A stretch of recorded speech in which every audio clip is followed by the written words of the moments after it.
Bonjour chers amis, aujourd'hui j'ai le plaisir de vous parler d'une fleur. Le chrysanthème, une fleur sacrée et médicale. Tu penses peut-être que le chrysanthème est juste une fleur qu'on voit sur les tombes à la Toussaint? Détrompe-toi. Le chrysanthème est bien plus qu'une simple plante ornementale. C'est une fleur sacrée, médicinale, et même comestible. Oui, tu as bien entendu. En Asie, on la boit, on la mange, et on la vénère depuis des milliers d'années. Aujourd'hui, on va plonger ensemble dans le monde fascinant du chrysanthème, entre beauté, tradition, santé et saveur. Description du chrysanthème. Le chrysanthème, dont le nom signifie littéralement « fleur d'or » en grec, appartient à la grande famille des astéracées, comme les marguerites et les tournesols. Il existe plus de 200 variétés différentes, certaines sont petites et rondes, d'autres grandes et ébouriffées, avec des couleurs qui vont du blanc pur au jaune éclatant jusqu'au rouge profond. Cette plante, originaire de Chine, est cultivée depuis plus de 2500 ans. Dans la culture asiatique, elle symbolise la longévité, la sagesse et la pureté. Au Japon, c'est même la fleur nationale. Elle figure sur le sceau impérial. Et en Chine, on l'utilise encore aujourd'hui dans la médecine traditionnelle, mais aussi dans l'art culinaire. Plantation et culture. Bonne nouvelle, le chrysanthème est une plante facile à cultiver. Elle adore le soleil, mais supporte aussi très bien la fraîcheur. Pour bien pousser, il lui faut un sol léger et bien drainé, un arrosage régulier sans excès, et beaucoup de lumière. On la plante généralement au printemps, après les dernières gelées. Tu peux la semer en pleine terre ou en pot, sur un balcon, une terrasse, ou même à l'intérieur si tu as une belle luminosité. Petit conseil, pince les tiges quand la plante atteint une quinzaine de centimètres. Cela la rendra plus touffue et donnera plus de fleurs à l'automne.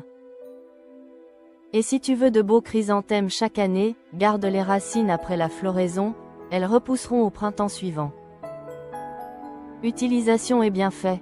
C'est ici que le chrysanthème devient vraiment fascinant. Dans la médecine chinoise, les fleurs de chrysanthème sont connues pour leurs propriétés anti-inflammatoires, antioxydantes et apaisantes. Elles sont utilisées pour calmer les maux de tête, faire baisser la fièvre, soulager les yeux fatigués, améliorer la circulation et renforcer le système immunitaire. Mais surtout, on en fait une infusion très populaire, le thé de chrysanthème. Ce thé a un goût délicat, légèrement sucré et floral, et il est souvent servi lors des repas en Chine, en Corée et au Japon. En plus, il ne contient pas de caféine, ce qui en fait une excellente alternative au thé vert pour le soir.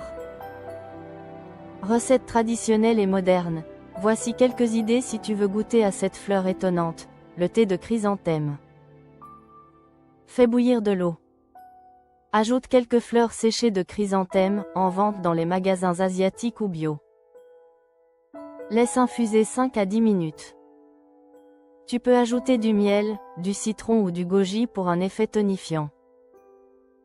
La soupe chinoise aux fleurs de chrysanthème. On ajoute les pétales dans une soupe légère de légumes ou de poulet.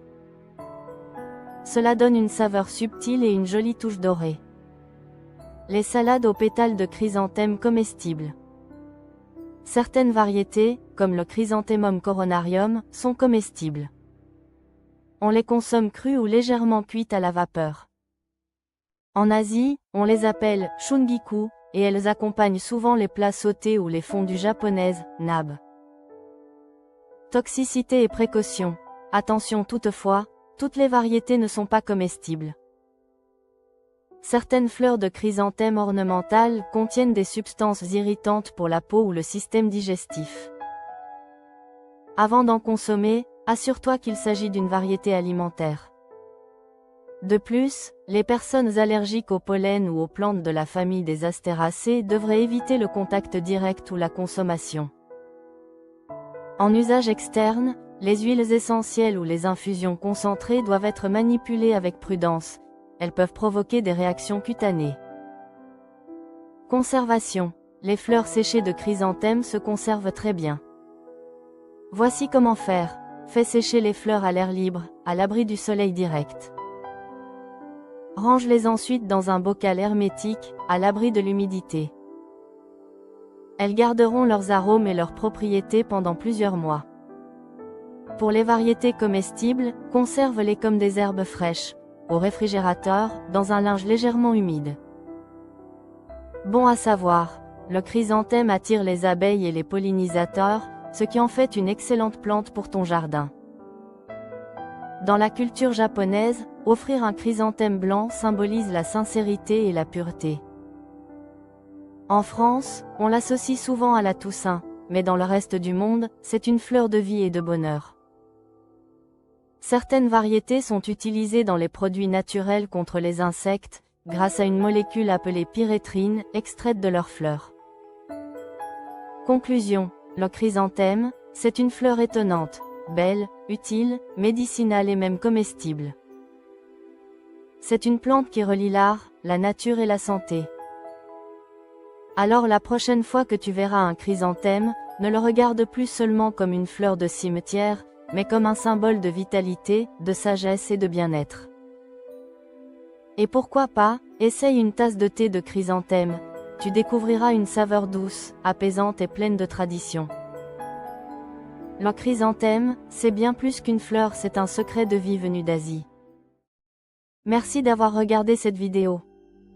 Si vous aimez découvrir le monde fascinant des fleurs, mais aussi des arbres, des épices, des fruits, des légumes, et aussi des plantes, abonnez-vous, laissez un petit like.